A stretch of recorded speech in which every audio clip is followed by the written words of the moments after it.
Welcome in to 2-for-1 Drafts. Austin Gayle here with Mike Renner doing the remote podcast as we continue to go through the COVID-19 pandemic. Some interesting stuff. I miss you, Mike. I got to be honest. I miss you. I was going to say, I feel like they're better. I was telling someone that they're better in person. We need to brave the virus, not talk to anyone else but each other. Not even your girlfriend. Can't talk to anyone else just for the sake of the pod, just so we can do the pod without worrying about getting corona. I agree. I think the podcasts are a lot better in person. We aim to get there, but we are going to continue to practice social distancing while working draft coverage. What we got on the podcast today, we're going to be talking about PFF's latest mock draft. You wrote it up post free agency because every other mock draft you've done before is now trash. Now knowing that every other mock draft I do in the future is probably going to be trash too, but true. Now it's actually trash. Yeah, and the San Francisco 49ers now have the 13th pick. Minnesota Vikings have 2 picks in the first round. Quarterbacks landing spots are now kind of firmly there, so it's going to be interesting to see this mock. The way we're going to do that is I'm going to break down 5 picks in a row, and then we're going to talk about some of our favorites in each 5 spot, and then after that, we're going to continue our class overview series and dive into the safety group. I think there's some interesting names in this one, but as you get to the bottom of the barrel, I was fleshing out this list, there are also some bad safeties. I wouldn't call this a great safety class. I think it was better than I first expected. Like, there were some guys that came out of that I saw that were lower down lists. I'm like, hey, there's actually something to work with here. But yeah, I don't think the top of the class is anything special. I don't feel great about any one guy unless you consider Isaiah Simmons a safety, which we don't. I will say this, we're going to get to this later, but Antoine Winfield Jr., the Minnesota safety at 71 on PFF's board, I think he's got to come up. I need to say, I think he needs to come up. I really do like his tape and tested well at the combine. I could get on board with Antoine Winfield Jr. Maybe not above Terrell Burgess. I do like Terrell Burgess, but maybe just higher overall on the board. All right, let's get into the mock draft, however. I'm going to read off the first 5 picks, and let's highlight some notables in this one. And was this a GM mock draft where you were the GM of all 32 teams? No. Or what you think? This is what I think will happen based on what I'm hearing. Let's do it. The first overall, Cincinnati Bengals quarterback Joe Burrow of LSU. Wow, surprise pick there, Mike. All right, number 2, Washington Redskins edge defender Chase Young of Ohio State. Miami Dolphins, you have them trading up from 5 to 3 with the Detroit Lions to grab quarterback Tua Tagovailoa of Alabama. 4, Mekhi Becton of Louisville. He becomes the first tackle off the board. Dave Gettleman gets his guy, and then the Detroit Lions down to 5. They still get theirs in cornerback Jeffrey Okudah of Ohio State. I got to start with the New York Giants. If the New York Giants, Dave Gettleman and the New York Giants take Mekhi Becton, who's not even a top 4 offensive tackle on PFF's board, at number 4 overall, do you consider that pick a loss or a reach? Yes. I mean, 100% it's a reach. Just because of the uncertainty. To me, if you're drafting Mekhi Becton over Andrew Thomas, Tristan Wirfs, and Jedrick Wills, you're chasing upside. Like you're chasing like a perceived upside when those guys are all very good athletes for the NFL at tackle position. Like they all tested extremely well. They all have all the tools necessary and have played much, much better football at this point in their careers, and all the same age, all true juniors. I can get drafting him over Josh Jones. That's a little different. He doesn't have as good of athletic traits, comes from a small school, is older, whatnot, all those things. But if you're drafting Mekhi Becton over those 3, you're chasing. But I can see Dave Gettleman chasing. Like I can see him falling in love with size, with speed. That's his sort of MO, his scouting philosophy. And so that's why I'm gonna mock Mekhi Becton at number 4 until I'm told otherwise. Basically, until I'm told that Dave Gettleman will not draft Mekhi Becton at 4, because I cannot fathom him not falling in love with what Becton brings to the table. My opinion of the number 4 overall pick with the New York Giants is it's going to be one of 3 guys. Mekhi Becton of Louisville, which I think is very likely. Tristan Wirfs of Iowa, 320-pound athletic freak. Or Derek Brown of Auburn. I think go beef, go after the trenches. And I think of those 3 guys, dude, if they draft Derek Brown, sorry to interrupt there, but if they draft Derek Brown, that's going to be like an all-time laugher of a pick. Just because you have Leonard Williams, you have BJ Hill, you have Dalvin Tomlinson. You have 3 of the exact same guys. And Dexter Lawrence. Jesus, I completely forgot. You have so much interior defensive line, but I just wouldn't be surprised on there are some GMs, some evaluators that still see Derek Brown as generational talent. Some see him as a top 3, top 5 pick.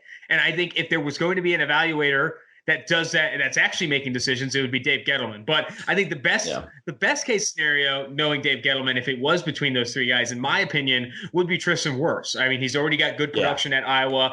Very athletic tackle. And you want to talk about a guy who has tools. I know Mekhi Becton is huge and athletic for his size. Justin Wirfs got some pretty nice tools as well. If you think he's going to be Mekhi Becton's going to be good in 2 or 3 years, wait till you see Tristan Wirfs in 2 or 3 years. The other pick I wanted to highlight here, I think.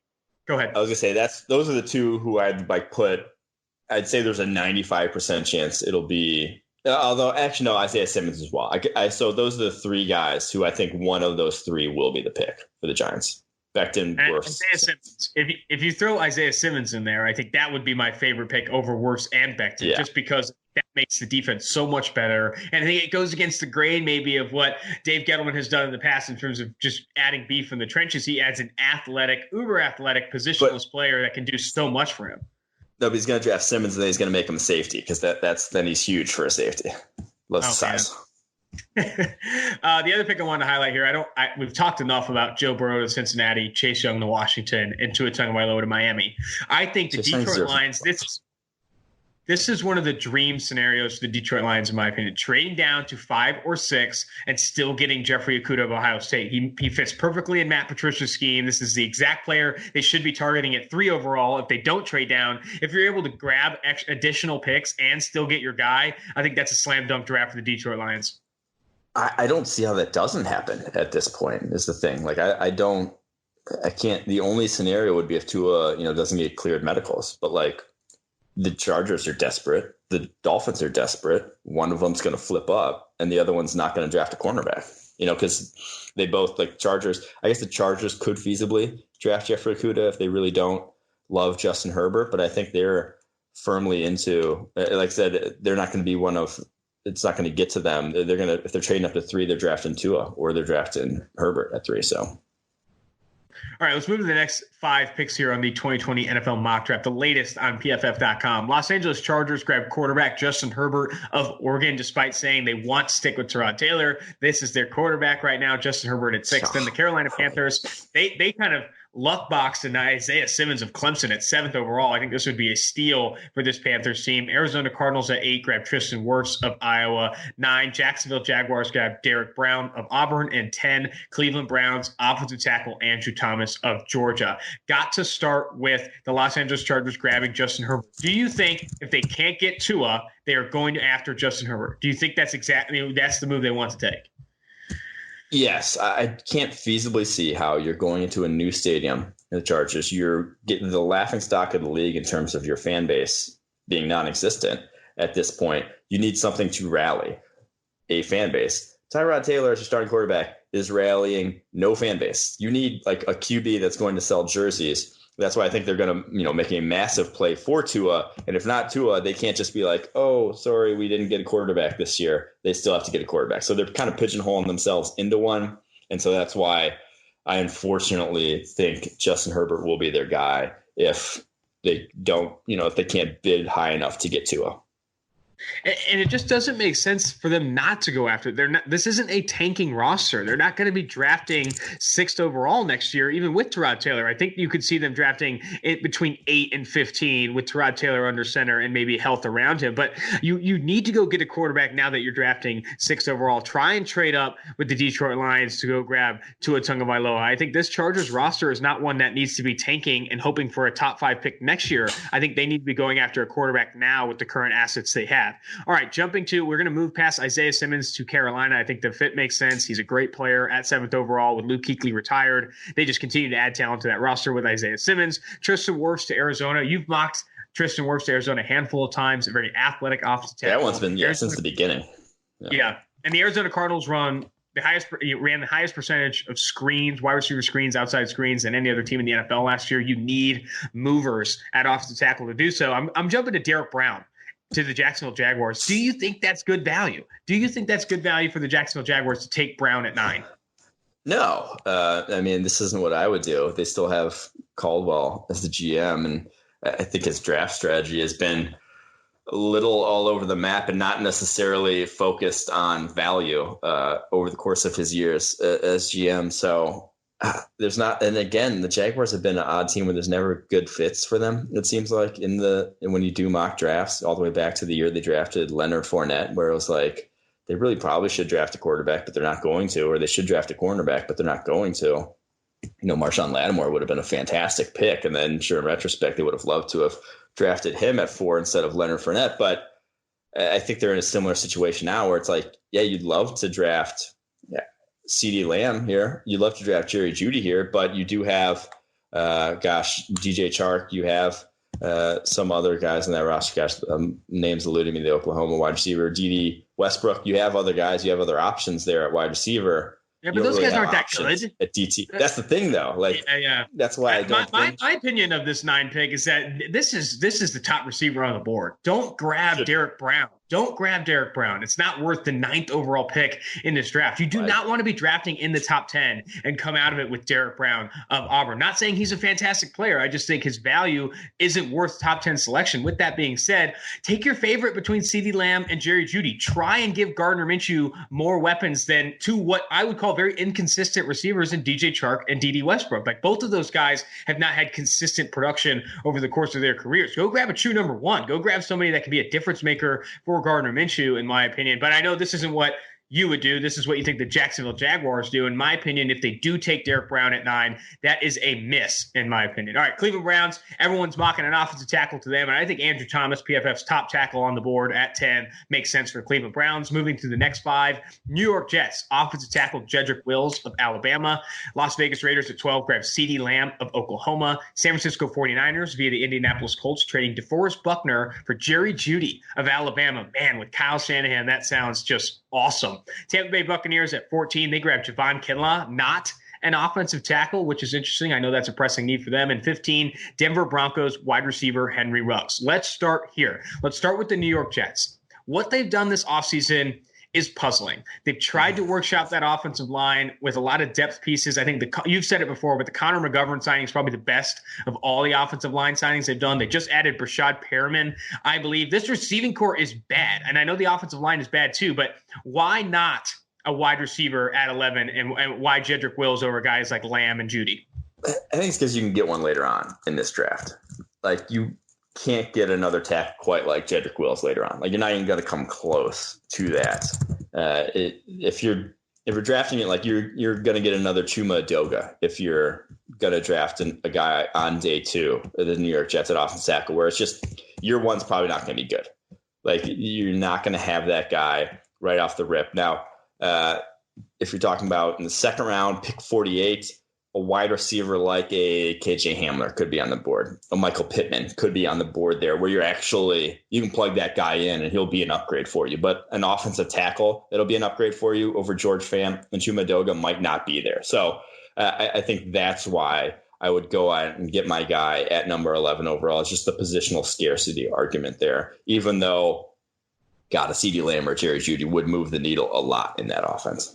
Yeah, I can get on board with that logic. I know CeeDee Lamb and Jerry Jeudy are like both the kind of true number 1s. I'd even maybe throw Henry Ruggs into that conversation, but you're still getting a valuable wide receiver at the top of round 2 with just how deep this class is. Las Vegas Raiders and Niners grabbing CeeDee Lamb and Jerry Jeudy respectively, I think is awesome for both of those teams. I think wide receivers they need for both teams, even though the 49ers did recently draft Deebo Samuel and had a ton of success with him. I still think Jerry Jeudy makes that offense better. And with CeeDee Lamb, I mean, the Las Vegas Raiders leading receiver, I believe, was Darren Waller last year. I think they could use some receiving talent. Tyrell Williams battled injuries this past year. So did Antonio Brown. I think it was a burnt foot, something along those lines. But well, next one I want to bring up is the Buccaneers defensive tackle Javon Kinloch. Does it not make sense to, with how this board has kind of played out, to not grab a Josh Jones at 14?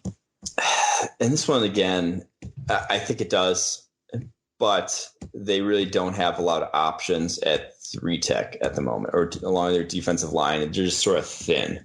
Whereas you just signed a Joe Haeg in free agency, and yes, you can debate the merits of Joe Haeg and how good he is, but you at least have an option now at right tackle. So that one was more, I didn't, just as an NFL roster, if all those tackles are off the board, I don't think they're going to see Josh Jones in the same light as that top tier. And so that's why I had them going Javon Kinloch because of the traits and that sort of thing, and because he's a massive, massive upgrade over guys like Patrick O'Connor and William Golston that are slotted to be in that roster right now. So that's why I went with him. But if you drafted Josh Jones there, I'd probably be a little happier if I was a Bucs fan.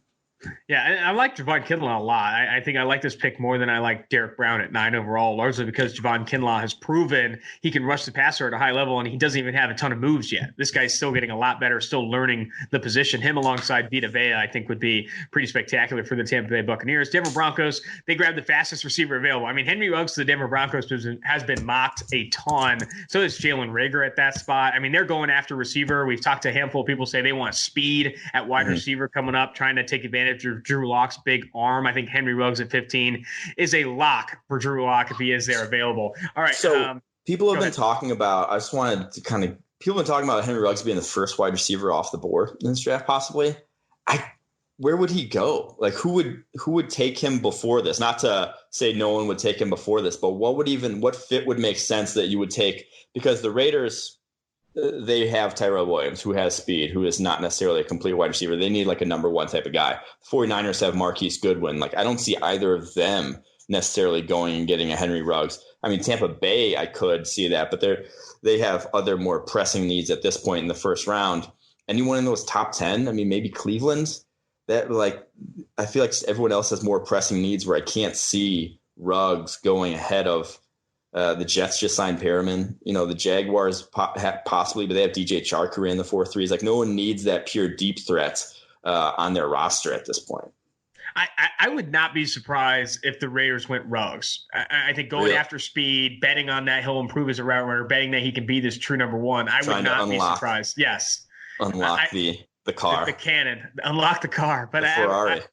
I don't know. I think it's a good good way of thinking about it. I think Henry Ruggs at 15 in the Broncos is the third receiver off the board is kind of how I would see it playing out. However, speed is easy to fall in love with. We've seen teams do it all the time. I think teams could fall in love with Henry Ruggs' speed. I mean, you could see him go as high as I don't know. I mean, you could go even up to Arizona Cardinals at 8. Maybe they want to add a little speed. I don't know. I mean, it's interesting. Andy Isabella. They do have Andy Isabella, who they refuse to play. But I don't know. It's interesting. I think Henry, I think I'm going to lean on the fact that teams in past drafts have always fallen in love with speed. It's easy. It's easy to fall in love with speed. It happens time and time again. Al Davis. Rolling over in his grave. Absolutely. Darius Herbert is back. All right. Moving to the next 5 picks here. Atlanta Falcons at 16. They grabbed C.J. Henderson, the cornerback from Florida. Dallas Cowboys, edge defender Kayvon Chason, LSU. Miami via the Pittsburgh Steelers trade. Offensive tackle Josh Jones of Houston. I really like that fit for Miami. I think that's good value too at 18. 19, back again. The Las Vegas Raiders grabbed cornerback Christian Fulton of LSU. At 20, Jacksonville Jaguars safety Xavier McKinney. Let's start with C.J. Henderson of Florida. What's your overall opinion of Henderson? I've seen people as high as he's the number 2 cornerback in this class to he's outside the top 5. People, there's differing opinions on C.J. Henderson. He fits what the Falcons like in terms of athletes defensively. They like guys who can run. They like guys who have that makeup ability in a simplistic scheme there that they run in Atlanta. So I think he fits them, what they do defensively. I like his game. I wish we would have seen him kind of take a step forward this year. Like, his sophomore tape was great. I think he was higher on our board going into this year than he is now because of what he put on tape as a junior, similar to Christian Fulton, who we'll get to later probably. But I still think there's a lot to work with. And with the athleticism and with just those easy movement skills you give yourself a lot of leeway. And again, schematically fits what Atlanta does. All right, edge defender Kayvon Chason to Dallas Cowboys. A lot of mock drafts have them going after the top safety on the board or even a cornerback. You have edge defender here to the Dallas Cowboys. And I know you're not high on Chason. What was the logic behind getting Chason to the Cowboys? You got nothing there outside of DeMarcus Lawrence now. Like, that roster really got rough at defensive end overnight here. Safety, they signed Ha Clinton-Dix. He's at least serviceable. You have Xavier Woods there. Could use a corner as well.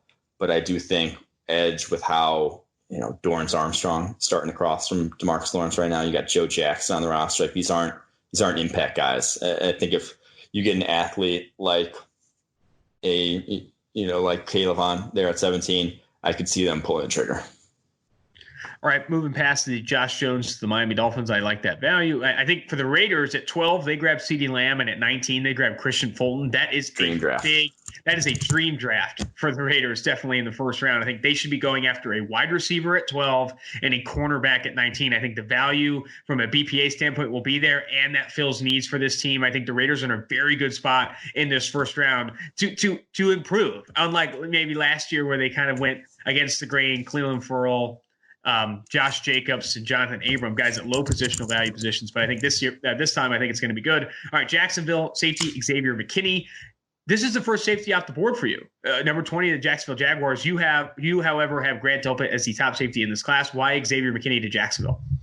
I just think he has an all-around game. I mean, he's kind of a poor man's Isaiah Simmons in that he did a lot of the same things as him in terms of playing safety, playing linebacker, playing slot. Can do all those things in a defense. And I just think the tackling aspect, NFL teams are going to lose their mind over Grant Delpit's tackling. And yes, it was awful, like atrocious, one of the worst tackles I've seen. I still think like it's something that can get fixed. It's not bad angles, and it's something that I think will improve over time. So I do. That's why we're still hiring Delpit. But I do think Xavier McKinney, with how big of a need, they just have no safety talent with Jaguars whatsoever. I just think he's almost a safer sort of pick there at 20. All right, let's get to the next five here. Philadelphia Eagles at 21, grab wide receiver Justin Jefferson. I've seen that mocked a handful of times of late. I think it makes sense for Philadelphia. I do like Justin Jefferson at that spot. However, I do think he's better at the top of day two, but I think you're going to have to push to spend a first rounder on him because of the production he had at LSU. Teams are going to fall in love with that. Minnesota Vikings via the Buffalo Bills trading Stephon Diggs for Jalen Reagor of TCU. I do like that fit a lot. Jalen Reagor is a first-round talent, in my opinion. Going to the Minnesota Vikings, I think he makes that offense better. New England Patriots quarterback Jordan Love, the perfect tank quarterback, as you've called it. Yes. New Orleans Saints linebacker Patrick Queen at 24. And Minnesota Vikings, again, grab cornerback Jalen Johnson, which I really do like those two picks. Oh, Riggins joining the podcast. But Minnesota Vikings cornerback Jalen Johnson of Utah at 25. I do like those two picks for Vikings, Jalen Reagor and Jalen Johnson. Let's start with Justin Jefferson. I know right now you have him, I think, in the 30 to 40 range on the board. Philadelphia Eagles may be reaching for Justin Jefferson at 21. But what is your opinion of him, and what is your opinion if the Eagles do go after Jefferson at 21?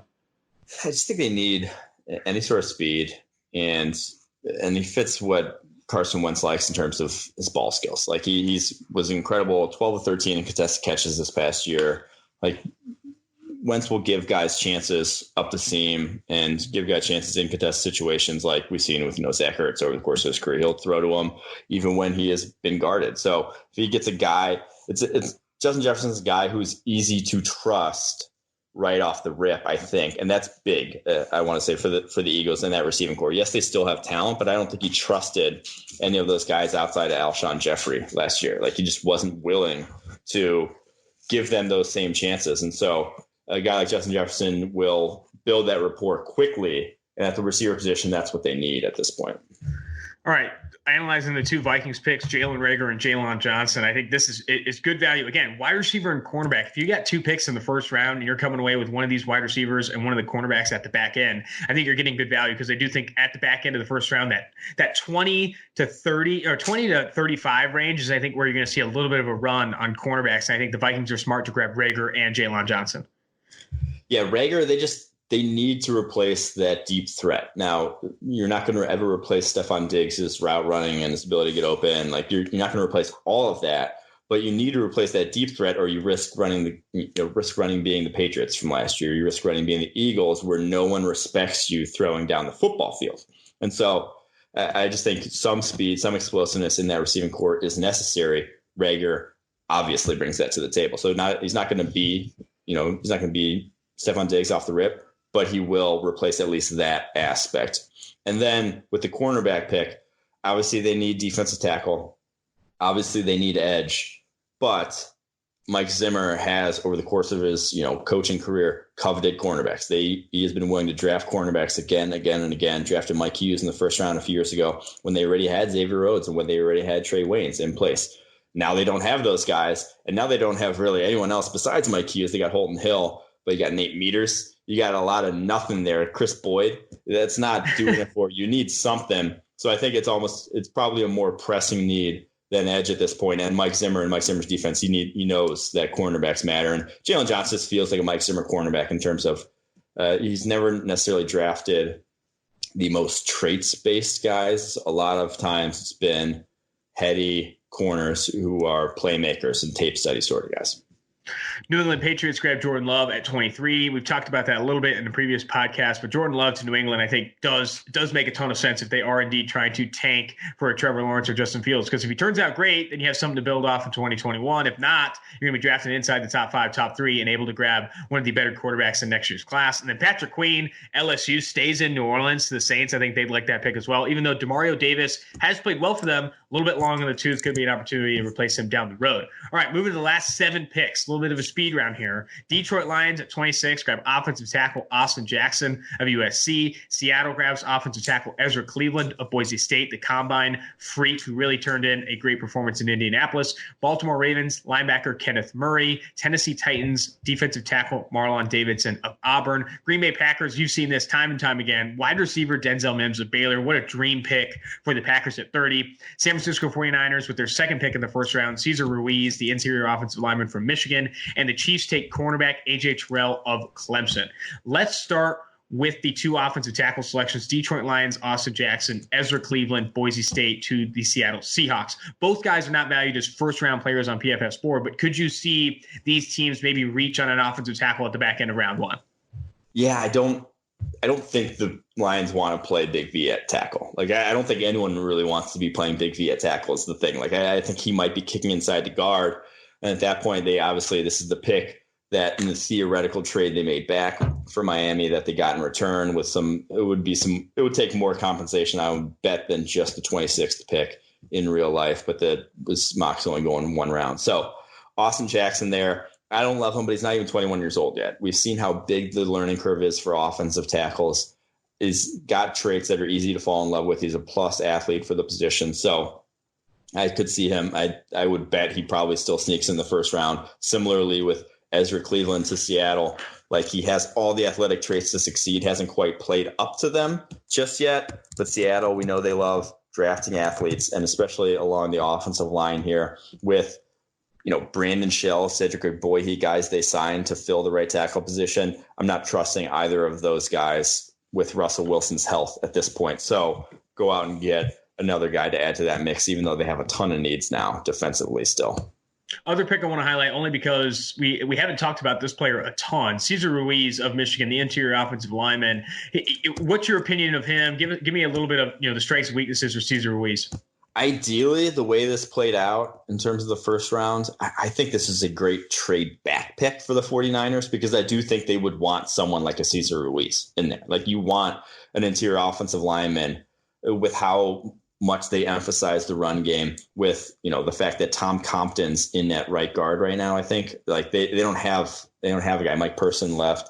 They really don't have much. Ben Garland still in the mix. Like, you have not a lot of talent on the interior. You want someone here, but you don't have a second, third, or fourth round pick at this point. Like, that's where you'd want to draft that guy. So I think ideally at 31, you trade back and then grab a Ruiz in the second round and maybe pick up a 4th rounder or something in the meantime.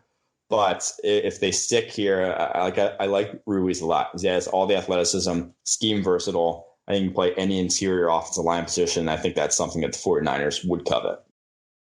All right, let's shift gears a bit, move on from the mock draft, and get back to the class overview series. We're on to safeties. Need to talk about the safety class. The way this is going to work, we're going to talk about all of the safeties in PFF's top 150, the big board you can check out on PFF.com. And then we're also going to check out the remaining safeties that are in PFF's 2020 NFL Draft Guide. Right now, all Edge and Elite subscribers can get access to PFF's Draft Guide. And if you're not a subscriber, you can sign up using promo code NFL2020 to save 25% off your subscription. Support PFF, support the 2-for-1 Drafts podcast. Go grab yourself a draft guide for $7.50. You deserve it. All right, moving forward here, let's start with Grant Delpit, the 16th best player on PFF's board, the top safety in this class, earned an 84.4 PFF grade in 2018, a 68.7 PFF grade in 2019. Missed tackles are a big part of his grade being lower than some of the other safeties in this class.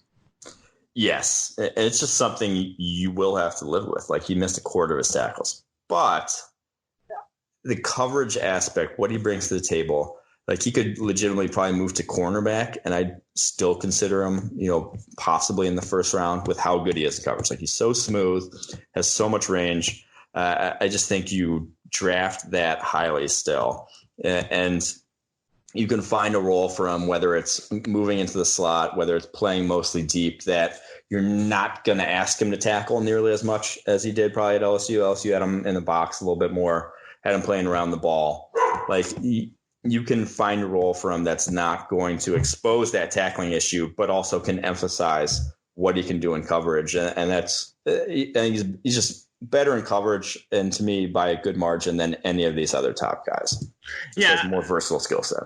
And I'm with you there. I think the plays he'll make in coverage, playing the ball in the air and making those splash plays, defending passes down the football field, will make up for the tackles he does miss in the NFL, because he's one of the few safeties in this class with the range and with the instincts, that makes him capable of those big plays down the football field against the deeper passes. All right, moving to Xavier McKinney. You called him a poor man's Isaiah Simmons earlier in the podcast. I think that's great. I mean, he played a ton of different things over the past 2 years. This guy's very versatile, does a ton of different things for Alabama. 18th best player on PFF's board, earned a career high 88.4 overall grade. That ranked 8th among safeties in 2019. I mean, Xavier McKinney at 18, you feel really good about bringing him into your defense, especially if you need one of those leaders on the back end. Yeah, so he took over a quarter of snaps from the slot, quarter of snaps in the box, and a quarter of snaps deep this past season. So he was just anywhere they needed him for Alabama, he played, still earned an 89.2 coverage grade. He ran a 4.64 at the combine. He had cramp during it. I think he's a little faster than that. I don't think that's indicative of his speed. I think that the cramp actually was hurting him during that run. He's a pretty, good all around athlete, just so smooth. And his, as much as we say, he's kind of the opposite of Grant Delpit in terms of the things that you can ask him to do. Like Grant Delpit, you're going to have to limit his role so he doesn't get involved in plays. You're going to want McKinney to have a role where he's involved in as many plays as possible. Like you're going to want him around the ball, around the line of scrimmage, in almost a Jamal Adams, Derwin James type of role. Now he's not neither of those guys athletically. Is not on that level, but he can do he can execute a similar role. And I think there's going to be a ton of teams that want that. They've seen the success that when healthy, what Derwin James and Jamal Adams can do for a defense. Yes, he doesn't have the same athleticism, but having that that player that can do all of those things, play in the box, play at the line of scrimmage, and go deep when needed, I think is very valuable in today's NFL as more teams try and play nickel and dime personnel. All right, Ashton Davis, the Cal safety at 33, hasn't had an opportunity to really raise or elevate his draft stock. Missed the Senior Bowl due to injury, missed the Combine due to injury, but you turn on the 2018 tape, an 88.6 overall grade there at Cal, a 72.2 overall grade in 2019. Great range, former track star, a little bit of an older prospect at 23 years old. But I think you want a guy that covers ground. You want a guy that's not going to get beat from a speed standpoint down the football field in a free safety role. Ashton Davis is your guy. Yeah, he can go deep safety to slot seamlessly. Like he has that skill set down pat. Don't worry about him in any sort of role like that. Now, he's not going to go in the box. He's not going to take on blockers, but he is a willing tackler. Over the course of his career has been more than capable in that regard. So I think deep speed, like the ability to cover ground on the back end, the instincts he's shown, that plays. Like that is when you see teams like the Chiefs getting Tyreek Hill matched up on safeties one-on-one down the football field, you better have a safety that is going to be that's not going to get completely exposed athletically. That's Ashton Davis. He will be able to not look out of place when something like that happens, when you have guys who are running these 4.3s come barreling down on you after a free release. When things go wrong, he can make up for them. So that, to me, still has a ton of value in the NFL. Like I said, 33rd on our board. I think he is, if you get him in the second round, you're going to feel really good about this pick.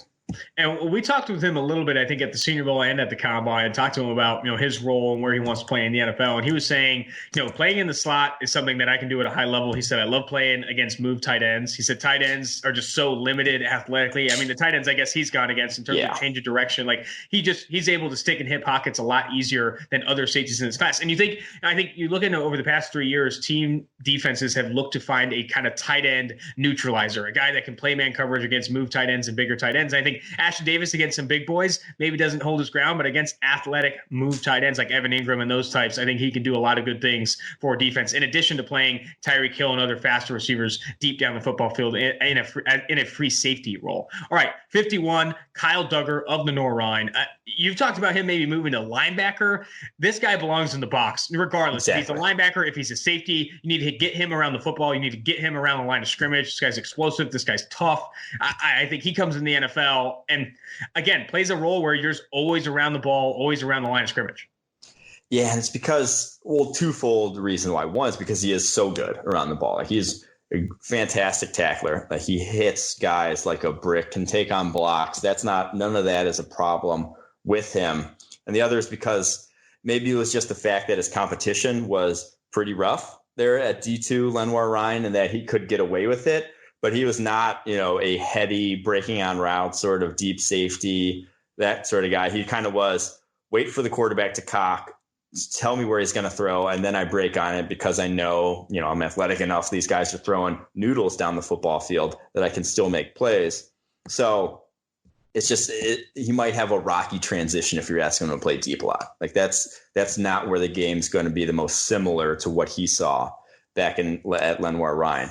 So I do think he might be limited in that regard. He might just be a box safety, but man, what he brings to the table in that role is still special. Like, he is an explosive dude and a great tackler, and really can match up, has all the athleticism to match up one-on-one with, even slot wide receivers at the NFL level.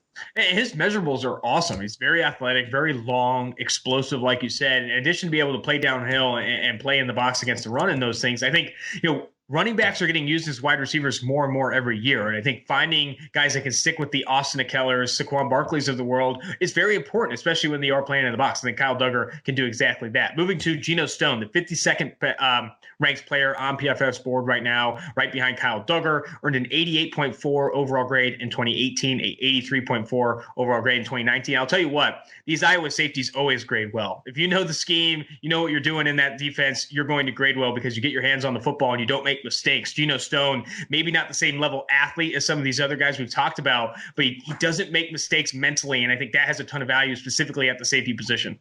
Well, not all of them, but Amani Hooker definitely graded well, and Amani Hooker has done really well in the pros, and we've seen some other Iowa defensive backs, Desmond King, Micah Hyde, not necessarily Josh Jackson, but Josh Jackson did grade well. What happened with Josh Jackson? I don't know. I mean, Josh Jackson graded really well at Iowa. He graded really well at Iowa, was valued highly in PFF's draft board that time, and he really has not panned out in the NFL so far. It was a bad scheme fit, to be honest. He was really good. Again, he was really good in zone, and then he goes to a match man sort of heavy defense. But back to Geno Stone, who, for my money, has the best instincts of any defensive player in this draft. Like, he is just – the dude has no hesitancy to his game, which is what you need at the safety position. He makes up, ran a 4.62, but he makes up that, 10th of a second play after play after play with how quickly he processes stuff.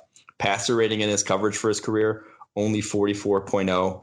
Coverage grades in the 80s every single year of his career. Only a true junior coming out, not even 21 years old. Has the size at 5'11", 207. Like that you want to see from, kind of an all-around sort of safety. I just think he is a guy who's going to play above his measurables all day, every day. And I think he's still, improving. We're still not even seeing the best of him with how young he is at this point. All right, let's jump to Terrell Burgess of Utah. I mean, safety, labeled safety, but I think this guy's going to play a ton of slot at the next level. Yeah, he played a ton of slot at Utah. Might be a better fit for there, but 85.3 overall grade this past year. You watch some of his plays in the slot, you can get really excited about him as a slot quarterback prospect on day two. Yeah, so he's 5'11", 202, like good enough size for a safety. He doesn't have great length, but when you watch his reps in slot, like you said, you saw him at the Senior Bowl go and press one-on-one, hold his own, look like a cornerback there. He has that similar ability to an Ashton Davis where he can go from deep to the slot interchangeably. That's his best role at the next level. Not really a box guy, but in those two roles as a deep or as a slot cornerback, he's been very good. Now, only 1 year, only one season as a starter at Utah. Obviously played behind the guy whose name is now eluding me, the second rounder for the Seahawks last year, who's now I can't remember his name whatsoever. But go Amadi? No, out of Utah, the second round or whatever. But so he was stuck behind him, but once he got his chance, he graded out and coverage grade over 90 this past year. So he's still 58th on our board. We're still a big fan of this game. I still see him as a second round type of player. I know who you're talking about, and I can't remember his name either. Marquise Blair. Marquise Blair. Yeah, that's what it is. All right, let's jump to Antoine Winfield Jr. of Minnesota, 71st ranked player on PFF's board. I think he could come up. I mean, tested very well at the combine. Sure. His tape is fantastic. He's got a ton of instincts. He's a tough player. 88.1 overall grade. He's another. I mean, I hold him in a similar regard, not at the same level, but similar skill set in Grant Delpit, and that he gets around the football field. I mean, when he plays that deep safety role, he gets his hands on the football. Ball skills are great, and I think there are safeties that can cover slot. There's safeties that can play in the box, but Antoine Winfield Jr. is one of those guys that can play deep and still make splash plays. Yeah, I love his, again, I said Geno Stone had the best instincts. I think Winfield's probably second. Winfield also is just a missile in the open field as a tackler. Like if you watch his dad play at all, like that's no surprise. Like his dad was one of the best tackling cornerbacks I've ever seen. The guy just had no conscience whatsoever. It was like 185 pounds and would just throw his body around left and right. That's Winfield, but with probably even better size than his dad. Good enough speed to stick on the back end at the next level. Doesn't have great length. Like you might not make as many plays on the ball as you'd want because, only around 5'9", doesn't have great long arms. But, man, there's not a lot of cons to his game. There's really not a lot besides the injuries and besides, the size concerns. He is just very solid there on the back end of a defense. Yeah, I would agree with you. I mean, day two, I start to feel really good about taking Antoine Winfield Jr. All right, one of your guys in this class, Kayvon Wallace, the Clemson safety, but another guy that plays a ton of slot cornerback, earned an 83.8 overall grade this past year, an 80.4 overall grade in the year prior. I mean, if you want a guy that can play in the slot, Terrell Burgess, Kayvon Wallace, these are the guys on day two that I think are the best fits for that role. Yeah, he was listed at safety, but he realistically was their slot cornerback. Like he almost never played deep in that Clemson defense. But he has all the quicks. I mean, he's been productive for 3 straight years now for Clemson, 3 straight great overall grades, over 80. Love his lateral agility and love his playmaking ability. Like as a pure slot cornerback, he's right up there with some of my favorites in this draft class and has all the size as well. You saw him impress at the Senior Bowl, just no sort of hesitancy to get in and mix it up with bigger wide receivers there. I think that's what it takes. You can't. I don't think you can be soft and play slot cornerback in the NFL. You have to be able to be a willing tackler and be willing to hit, and that's been him. 3 straight tackling grades over 80 as well this past year. All right, moving to Alohi Gilman, the Notre Dame safety that played outside cornerback at the Senior Bowl and actually played well. A physical cornerback at the line of scrimmage, beat some guys down in press coverage, but limited athletically, earned a 91.6 overall grade in 2018, but that fell to 73.5 in 2019, ranked just outside the top 100 on PFF's board. Yeah, so he's not super long. He's not big, 5'10". 201 pounds, but so he's 5'10", 201, and I think his best role is almost as a box safety, which kind of doesn't necessarily compute, and that's why he's low on the board. But in that role, he was so good at Notre Dame. He's so good around the line of scrimmage. He's got quicks. He has the change of direction ability to win there. Doesn't necessarily have the long speed. Only went 4.6 at the combine. Not terribly explosive. So he's not a guy he's another guy you want around the line of scrimmage. You want in underneath zone coverage. He could even be a guy who transitions to a slot type of wide receiver, slot type of cornerback at the next level. So I think he has that. I think he's a good tackler as well. So I think that could be his best role. It's just we saw him play a ton of quarters, like off quarters, and he was kind of, when he did get matched up one-on-one, when guys would go vertical on him, it got ugly. Like that's when he got exposed athletically. But when there was underneath stuff, guys, slants, hitches, he broke on those so well. I mean, with this guy, you just simply don't want him playing a role that's going to ask him to go deep with receivers. You just don't. Like if his role involves him kind of chasing receivers 15, 20 yards down the football field, he's going to lose. However, playing the ball in front of him and playing on that shallow underneath stuff, I think is where he can excel because he's an aggressive, feisty cornerback, or not slot cornerback safety type. I think the more I think about it too, when you're going through a board with safeties, scheme fit is so important. Like what you're going to ask this guy to do is so important to how he plays in the NFL, because asking Alohi Gilman to do the same thing that Antoine Winfield Jr. will do in the NFL will literally have him be one of the worst players in the NFL. Like that will just hurt him so significantly more so than his actual talent. I think you have to take scheme into effect. What are you going to ask this player to do? Because a lot of these safeties aren't even on teams' boards because they're not going to have this safety because there isn't that role in their defense. All right. Julian Blackman, the next safety on the board here, 117th ranked player, fell down a little bit, suffered a big injury late in the year, earned an 89.6 overall grade in 2019 at Utah before that injury. Yeah, so he's the guy who was a cornerback prior, switched to safety. I thought he looked much better at safety. He was not particularly great at cornerback, but you still saw some of the ball skills, some of the tracking ability. Made a lot of plays on the ball this past year at safety. Was their deep safety in that defense we talked about. Terrell Burgess, who was higher on our board, being kind of the slot. It's because they played a lot of single highs, and Blackman would be the deep guy roam in the middle of the field. I thought that's where he was at his best. He made some actually impressive plays from that. I think one against Washington State where he split 2 vertical routes and then still made a play on the ball. Like he could make plays from the back end, but he's still kind of a work in progress, a transition, doesn't have the athleticism you'd normally want from a guy in that role at the NFL level. So that's why he's still only, 117th on our board. All right, let's get through this little speed round here, moving forward to the back end of these safeties here. 122nd ranked player, Jalen Elliott of Notre Dame, and then you have Brandon Jones of Texas. Walk me through these two guys. Yeah, Jalen Elliott was a guy who I was waiting to drop, or waiting to really move until I saw a pro day, because he ran a 4.81 at the combine, which really just didn't match his tape. Like he's not athletic on tape, but he was not a liability athletically. He didn't strike me as 4.81, so I wanted to see what he ran at pro day. Obviously, we won't get that, so probably still going to have to drop him down because 4.81 speed is just, you can't win with that at the NFL level. Now he has great length. Like he's super long for a safety, can get around, wide receivers, tight ends, and make plays at the catch point in front of them and still break up passes. But again, you just can't play safety at 4.81. So I don't know. I was waiting to see if there was an injury or something that was going to come out before I really just tanked him. But I think that's just going to tank him. You can't run like that and play. What's crazy about Elliott too is that he had a lot of positive talk about him at the Senior Bowl. Yeah, he was great at the Senior Bowl. In those one-on-ones was so good. And that's that length played well at the line of scrimmage sort of thing. But yeah, that only gets you so far. All right, let's move to Brandon Jones. Brandon Jones has been talked about, I feel like before this past year, as one of the top safety candidates in the 2020 draft. A lot of people like what this guy brings to the table, but has never really graded very well at Texas, earned sub 60.0 overall grades over the past in 2018 and 2017, and in 2019 he's 74.3 overall grade. I got to admit, I haven't watched a ton of his tape, but where are you with Brandon Jones? Yeah, so he played more deep safety in the prior years, and they moved to a mainly slot role this past year. And you see the athleticism. I thought he was at his best when he was asked to just play man coverage in the slot. But as an actual safety, his angles, his ability to process quickly and break on passes was just so bad. And that's why he graded out poorly.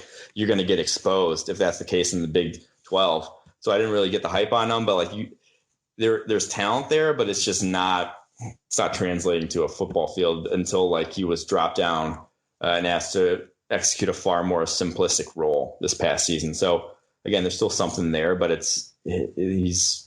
I think that's a guy who's limited in what you're going to ask him to do at the next level. And then again, he doesn't have great size, 5'11", 198 for a guy who's going to be playing around the line of scrimmage, unfortunately.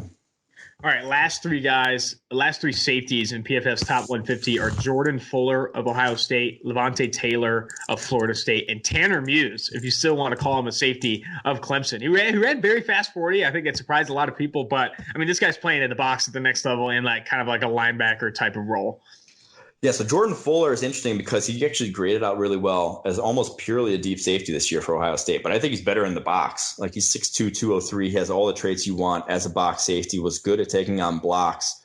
So it's almost like a projection in terms of, yes, he played one role well, but I don't think that's where he's going to play at the NFL level. So I'm not sure where the NFL is going to see him or where he ends up, what kind of scheme fit he ends up at the next level. But I think there's a lot to like there. Levante Taylor, can't believe he didn't get a combine invite, he was actually very good as an outside cornerback. Like he was probably, if he just stayed at outside cornerback at Florida State, he probably would have been like a fourth rounder or so. Moved to safety this past year because he's so small, right? Because he's 5'9", 190. Like he was not going to be an outside cornerback for everybody, but teams that are willing to, they're playing guys in off coverage, that sort of thing, could have used him in their scheme. Like he's going to run.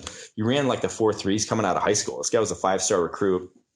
Ends up moving to safety this past year because obviously that's at that size. That's where you're going to have to play in the NFL. Didn't look good. That's probably why he didn't get an invite, because did not end up. He just looked lost. Was not a safety at any point in his career. Was a guy who played man coverage at cornerback and excelled in that, but moved over to safety, looked lost, but I still think there's something. Maybe it's slot cornerback, maybe it's a man-heavy scheme if you're using him against, faster wide receivers. I think you can drop him down and do stuff like that. I still think there's talent there. And then Tanner Muse, he's listed at safety. He's a linebacker in the NFL. He's 227, and he's almost the same size as Patrick Queen. 4.4 speed. He didn't do any of the change of direction drills in Indy. There's an obvious reason why. You watch him play out in space, and that's why. So big ass dude, hits like a brick, but he is a straight line sort of player. There's that play against Justin Jefferson where he just absolutely gets sauced, and I think you could see just how bad. How bad his change of direction can be. All right, we got the last crew of safeties here. We got to start with the XFL product. Former West Virginia safety turned. I think he played for the Guardians. I don't know. Yes. I don't remember the XFL teams, but St. Louis Battlehawks. Battlehawks. Okay, yeah. Sorry. Janey Robinson is a guy you really liked. I think the preseason draft guide had him pretty highly ranked. You really liked what Janey Robinson put on tape at West Virginia. Some things happened. I read into the backstory a bit. It sounded like a sad situation where he needed to help his mom work and didn't have the opportunity, the time to really commit to school because, it was honestly, I would encourage you guys to go read it. I don't remember the specific details and I don't want to speculate, but Janey Robinson, I think, it's an interesting backstory. It's not character. It's not one of those things why he left West Virginia. I think he was in a little bit of a dire straight situation, but produced in the XFL, produced at West Virginia. This guy worth a day 3 flyer with some upside. I'd say that. I would draft him higher than day 3, truthfully. I love this guy. He had 9 picks in 21 career games between West Virginia and St. Louis in the XFL. You see his playmaking ability as a deep safety is better to me than a guy like Antoine Winfield. He breaks on balls so instinctively and knows where the ball is going to be going at a very, very high level. And obviously that's why he had 9 picks, in only 28 games. He gets his hand, and then he goes 4 picks as well. He has good ball skills. There is a lot. If he wouldn't have been, if he would have played a full season of college football, he could have been, first round type of prospect. But again, only 5 games in the XFL. He was pretty much so the XFL is the coverages. I don't know if anyone ever watched the games, probably not. I barely watched the games. I just went back and watched the All-22 to see Janey Robinson, but they're running very simplistic coverages. They didn't have a ton of practice time. He's just bailing out into the middle of the field safety role probably 75% of his snaps. And if not, he's just spot dropping as an underneath zone defender. It was not a complex sort of thing that he was executing, complex defense he was executing there, but he did it really well. He had a couple picks and he had some really nice plays from the middle of the field up the seam. So that's the kind of guy you're getting in Janey Robinson. There is off-field though. He got removed from West Virginia before he ended up deciding not to come back to college was the thing. So before deciding to go to the XFL, it wasn't purely just a decision on his part. He couldn't have gone back to West Virginia if he wanted to. All right, we got 6 guys we want to cover here over the next few here. I want to bring up first Antwon Brooks Jr. There's some that really like this kid coming out of Maryland, and then there are others that don't really see him as even a day 2 type of talent. Where are you with Antwon Brooks? Yeah, he's more of a day 3 guy. Obviously, he's not in the 150, so a day 3 guy for me because he's I'm not sure he has a position at the NFL level. He's 5'10", 210, so already interesting size. But then slow, ran the mid 4.6s, I want to say, at the combine. Played pretty much, kind of overhand 4.64 or 5'11", 220, excuse me. So he's basically a linebacker size, but doesn't have great length for a linebacker. 4.64 40. is incredible around the line of scrimmage in terms of, making plays in the run game. Like he was so good out of the slot there for Maryland at that. But any sort of route that went beyond 10 yards, he was exposed. He has rough hips, rough transitions, not great speed. That is not his game. So he's really not a safety. He's more of a linebacker. And in coverage is not even, you expect a safety to be good in coverage for a linebacker. I'm not even sure he will be. He's just a guy who made a lot of plays in the run game. Is there a similar opinion for Reggie Floyd, the Virginia Yes. Tech safety? I mean, he's like what, listed at 6 foot 222 right now. I mean, that guy's another guy that's like on the bigger side, on the bigger side for safety, but smaller side for linebacker. Not super tall, not super long, and grades pretty underwhelming at Virginia Tech. Yeah, they're very similar players. Brooks probably a little better in the run game. Floyd probably just a little better in coverage, or has probably a little better traits for coverage. But Floyd was a guy who just had no instincts for the position. Like he bid on more play action fakes than anyone I've ever seen. Like he just would take the bait on pretty much any double move, any route. Like the guy didn't have it. And so that's why he's pretty low on our board, even though physically he has the profile to play in the NFL level. If you do go back and watch Virginia Tech's tape and try to get a little Reggie Floyd action, watch my guy, Caleb Farley. Oh man, that guy is awesome. I mean, he's going to be a first rounder next year. I agree. Yeah. I mean, he's got some plays on tape. I remember we were watching him because we thought maybe he'd declare for this draft or something. But this 2021 draft, Caleb Farley is a name to know for sure. All right, moving to J.R. Reed, 24 years old already. Turned 24 this month. He's turned 24 this month. Earned good grades at Georgia, an 89.8 PFF coverage grade in 2018 and an 81.4 coverage grade in 2019. An older player, though. Where are you with J.R. Reed? That's kind of the thing. So he's super old. He is not a playmaker whatsoever. Like he's never been a instinctual safety. Like we're talking about Kenny Robinson making plays on the back end. That's never been J.R. Reed. He's just kind of always been assignment sure, unspectacular, gonna go about his business and do his job. I just don't know where you draft that guy is the thing. Like that's kind of just, there's not a lot to get excited about. Like your best case scenario is he's an average safety in the NFL. Your best case scenario is you get like a Duran Harmon. Like I don't know what that's worth. I don't know what to do with that, especially with the devaluing of a lot of safety position. He's kind of just like fine across the board. So yeah, and at 24 years old, again, like it's probably just like a 5th, 6th rounder at this point, unfortunately.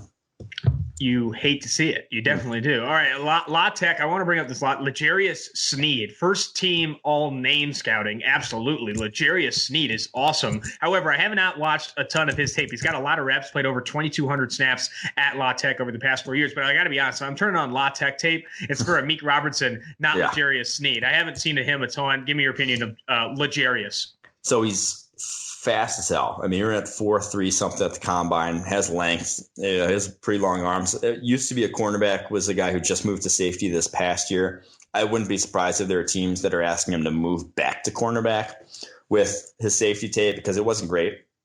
At safety this past year, he graded out fine, but a lot of that was a few picks he made.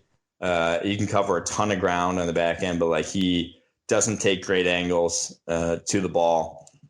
Looks like he is really slow to react in terms of, when he was playing a lot of quarters and stuff there, he would basically just let guys run by him and know that he could make up that ground because he was so fast. And that's not going to fly at the NFL level. You can't just know you're going to be able to make up that ground. That doesn't happen, in the NFL. So I think he actually does move back to corner because he's super thin for a safety. But he's a good tackler, which is the interesting thing. Like he's very thin, but he's one of the best, has great form, consistently wraps up, has not missed a ton of tackles over the course of his career. So I could see someone covering him as a safety. There's just like a lot of tools to work with there. It just never seemed to quite work either at cornerback or at safety. Never kind of all got going into one elite sort of package that you'd expect for how talented this guy is.